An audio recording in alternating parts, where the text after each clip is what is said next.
Aloha and welcome to my kitchen. Today we're going to be making a Tsukemono, which is a Japanese quick pickle, and it features some of this beautiful Daikon, Daikon root that was grown in our garden. And I actually got this recipe from a former student who worked with me in the garden. He gifted it to me one year and it was so good. So with his family's permission, we're able to share the recipe today. Okay, so the first thing that we're gonna do is cut the daikon.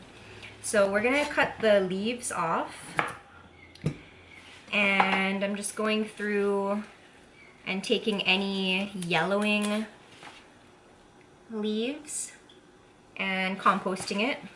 All of these vegetables have already been washed. So because these are pretty thin, I'm gonna cut the leaves, they're pretty thin. I'm gonna cut them into about 1-inch pieces. This is just a rough eyeball, no need to measure. Okay, and I'm putting it in, you can put it in a container. I have a big glass jar here. Then I'm gonna put all of the vegetables in for now. Okay, so those were the tops. Now I'm gonna cut the root. The root is a little bit trickier. So you could use a mandolin if you have it, or some sort of slicer. I don't have one, so I'm just gonna have to cut really thin. So first I'm cutting it in half lengthwise, and then I'm gonna cut it in half again. So basically quartering the root. Okay, so I'm doing that to both sides. And now I'm going to try to cut as thin of a slice as I can. So you can see that I'm trying to cut pretty thin. I don't know if you can see this, but as thin as you can. Just because the daikon has a little bit of a bitter flavor. And the texture is harder, so when we add it to the tsukemono with kind of the leafier greens, you don't want to have to really crunch into them. You want them to be a little bit easier to chew. Next, we're going to cut the Chinese mustard cabbage. So for this, I have 1 daikon root with the tops, and I'm going to put 1 Chinese mustard cabbage head in. If you don't have the daikon greens, the tops, you can put 1.5 of this Chinese mustard cabbage into your mixture. We're going to separate the stems from the leafier parts. This stem is pretty hard. I don't know. This stem here is pretty hard compared to the flexible greens. So we're going to separate the greens, or the leafier parts, from the stem. Okay, so I have the stem separate.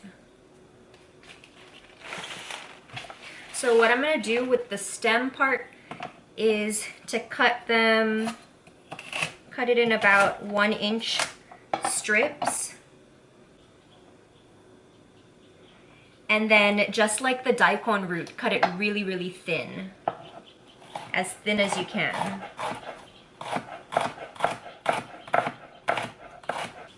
Okay, so now I have the leaves, or the leafy parts, and I'm going to cut them again into about 1-inch, into about 1-inch strips. Mine are a little bit bigger than 1 inch. So I cut them into 1-inch-ish strips, and now I'm cutting it the other way so that I get 1-inch squares. So Chinese mustard cabbage you can probably find at the supermarket. Usually Don Quixote has it. I've also seen it at Tamura's in Waianae. But if you want to grow some, the friend who shared this recipe with me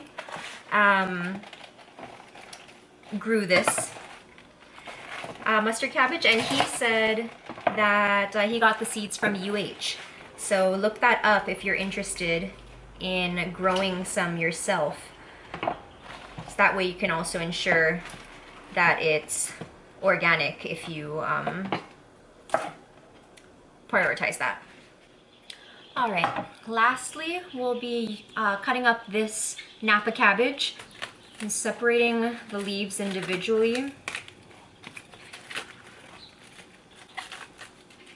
And I think I'll probably do the same thing as the gai choy, the mustard cabbage. Now I have this big jar, ooh, that's heavy, of all of the vegetables that we just cut. What we're gonna do now is put some salt in. So the recipe calls for 2 tablespoons of Hawaiian sea salt.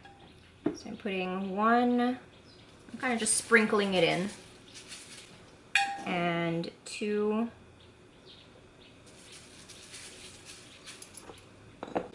Okay, now what we want to do, so the salt is mostly for food preservation. So it's going to draw out a lot of the moisture in the vegetables, which will allow the pickle to last longer. I'm just going to mix all of the salt so that it integrates all the way down to the cut daikon that was at the bottom. Okay, it's pretty well integrated. So now we're kind of doing a squeeze and press down motion here. And you're gonna do this for about 5 minutes until you can feel the texture difference in the vegetables. Okay, so it's been about maybe 2 minutes, but I already feel the difference in texture. And so I'm gonna leave this now for 20 minutes to just allow the salt to continue to draw out the water. So it's been about 20 minutes. You can see that the vegetables have really shrunk down to about half, or maybe even a little bit less, the height that they originally were before the 20-minute salting. So now what we're gonna do is rinse off some of the salt, but not all of it. So I have some water here. I'm just gonna pour the water in over the vegetables until it just covers the surface of the vegetables. So here we go. So without disturbing this too much, since we don't want to like swish it around, we just want to slightly rinse some of the excess salt off. We're gonna put the vegetables into a strainer and just allow the water to drain out for about 5 minutes. So I'm just coming in here, gently grabbing a handful and putting in my strainer. While that's going, we're gonna make our sauce. So the sauce is basically just shoyu, Yamasa brand if you have it, rice vinegar, and chili peppers. So in my pot right now I have 1/4 cup of shoyu, 2 tablespoons of rice vinegar. I'm gonna cut this chili pepper in half. So what you want to do, even if you're working with fresh Hawaiian chili peppers, is to split it in half and take the seeds out. So the seeds are where most of the heat, the spiciness is, and we don't really want this tsukemono to be super spicy. More so we just want the flavor of the chili peppers. And then we're just gonna break the skin up into pieces.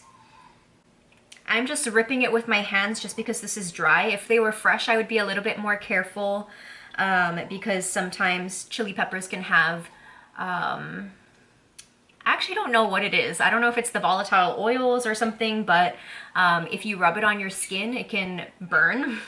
So yeah, just be really careful when you're working with chili pepper. So you can put anywhere from 1 to 1.5 chili peppers de-seeded. So I'm gonna do 1.5. So I'm gonna put all of these pieces of chili pepper in my pot. I'm turning it on medium heat, and I also added a tablespoon of water. Okay, so I'm gonna bring it up to a boil, or just until I see some of the steam rising off of the surface of the sauce. While I'm doing this, I'm also sterilizing the jar that I'm gonna put all of this in. So the sauce came to a boil. I put it on really low, and I'm just gonna let it simmer for a couple of minutes to allow the flavor from the chili pepper to infuse into our sauce. Meanwhile, it's been about 5 minutes that the vegetables have been straining, and I just see a little bit drops coming out, so I think it's ready. So I'm pouring this in while it's hot. And that's important because all of these vegetables are raw, and so you want the heat to cook them a little bit. So I'm just integrating that sauce in with all of these vegetables. This can last in the fridge. I mean, use your, sniff test. But it can last in the fridge anywhere from 2 to 4 weeks. I usually eat it faster or give it away faster than that. Okay, so there's some sauce left at the bottom, and I'm just gonna pour it in. Okay, I'm adding a sterilized lid. The way you sterilize the lids, you just pour boiling water on top of them, and that's it. Okay, so again, we have about half a gallon's worth of tsukemono. There's a little bit of sauce at the bottom, and this will be ready to start eating tomorrow in about 24 hours. While this is just sitting in the fridge, you want to make sure to turn it upside down a couple of times so that all of the vegetables on the top that don't usually have any sauce when it's just sitting upright in the fridge, you want to turn it around so that all of the vegetables at the top also get that seasoning again. Sometimes what I'll do is just have this upright for half the day and then turn it upside down and keep it like this in my fridge for half the time until it's ready to eat. Ways to eat this, I usually just eat it with rice if I'm feeling really lazy, and it's a nutritious snack. It has all of these vegetables, leafy greens, root vegetables, so it can be a snack or an entire lazy day meal if you've had a long day and you don't want to cook. Or if you make other Japanese dishes like fish or miso soup or any other dishes, you can have this as a side. Again, to help with digestion and have a little bit of crunch and fresh vegetables on the side. Yeah, I think that's it. So thanks so much for joining me today. I hope that you're able to make some of this for yourself and for friends. Please join us for the next workshop video. It's going to be coming out at some point next month, featuring a Filipino dessert with cassava or yuca, pandan, and coconut. So please stay tuned and enjoy the rest of your day. Thanks.